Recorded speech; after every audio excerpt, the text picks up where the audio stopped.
बिस्मिल्लाहिर्रहमानिर्रहीम। अस्सलामुअलैकुम। तारीख़ जमात हश्तम बाब नंबर 2 सर सैयद अहमद ख़ान और तहरीक अलीगढ़ लेक्चर नंबर 11 है और हम लोगों ने आज इसके मश्की सवालात जो हैं वो करने हैं। तो पेंसिल्स और हाइलाइटर अपने हाथों में रखिएगा। पेंसिल से आप लोगों ने साथ साथ सारे MCQs और क्वेश्चंस अपनी बुक पे मार्क कर लेने हैं। उसके बाद इन सबको लर्न भी करना है। तो चलते हैं हम अपनी मश्की मारूज़ी की तरफ।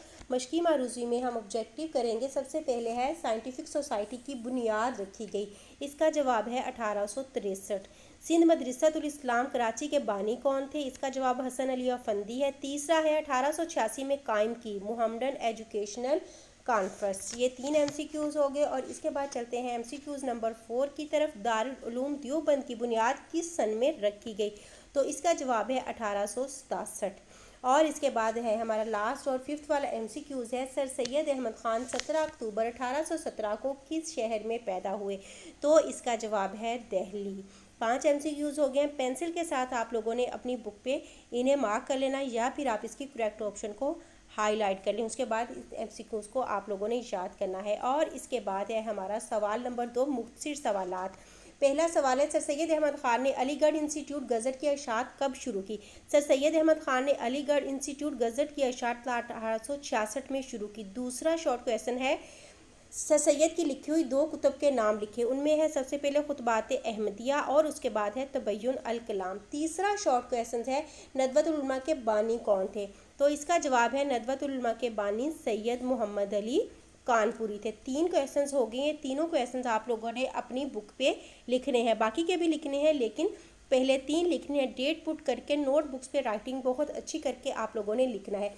इसके बाद है हमारे पास शॉर्ट क्वेश्चन नंबर 4 जिसका सवाल है 5 तालीमी इदारों के नाम तहरीर करें जो कि सर सैयद अहमद ख़ान ने कायम किए। तो आप लोगों का एक टॉपिक है सफ़ा नंबर 16 पे मुसलमानों को जदीद तालीम की तरफ राग़िब करने के लिए सर सैयद की खिदमत। इसके अंदर से आप लोगों ने 5 तालीमी इदारों के नाम लिखने हैं। ये क्वेश्चन नंबर 4 का आंसर होगा।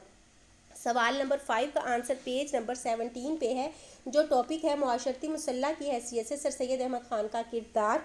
इसका लास्ट वाला जो पैसेज है ये आप लोगों का शॉर्ट क्वेश्चन नंबर 5 है। सर सैयद अहमद ख़ान ने दीनी तालीम से लेके इसके एंड। इसके बाद है आप लोगों का सवाल नंबर 3 तफसीली जवाबात। तफसीली जवाबात में सवाल नंबर 1 है 1857 की जंग आज़ादी के बाद मुसलमानों के मजहबी, सियासी और तालीमी हालात। इसका जवाब है सफ़ा नंबर 13 से लेके 14 तक इसका आंसर होगा। और टॉपिक है 1857 की जंग आज़ादी के बाद के हालात। यहाँ से लेके सफ़ा नंबर 14 के एंड तक इसका आंसर होगा।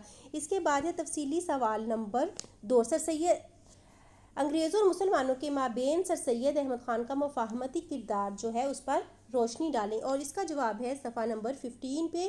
तो वो आप लोगों ने याद करना है। टॉपिक है अंग्रेज़ों और मुसलमानों के दरमियान मुफाहमत करवाने में सर सैयद अहमद ख़ान का किरदार। ये आप लोगों के हो गए हैं 2 सवाल और ये फुल टॉपिक इसका आंसर होगा। इसके बाद है तफसीली सवाल नंबर 3 मौजूदा पाकिस्तान में कायम किए जाने वाले जदीद तालीमी इदारों की अफादियत बयान करें। तो इसका आंसर है पेज नंबर 19 पर और पेज नंबर 20 पे आप लोगों ने जो है वो याद करना है। पेज नंबर 19 पे है मुसलमानों के तालीमी इदारे, यहाँ से शुरू होकर जहाँ पर तालीमी इदारे ख़त्म होते हैं वहाँ तक आप लोगों ने ये याद करना होगा। और इसके बाद है तफसीली सवाल नंबर 4 मुहम्मदन एजुकेशनल कॉन्फ्रेंस के मकासद किरदार की वजाहत करें। पेज नंबर 18 और 19 पे इसका आंसर है मुहम्मदन एजुकेशनल कॉन्फ्रेंस 1886 वाला जो टॉपिक है यहाँ से लेके पेज नंबर 19 तक कामयाब हो गई तक इसका आंसर है जो कि आप लोगों ने याद करना होगा। इसके अलावा है तफसीली सवाल नंबर 5 मुसलमानों को जदीद तालीम के हवाले से सैयद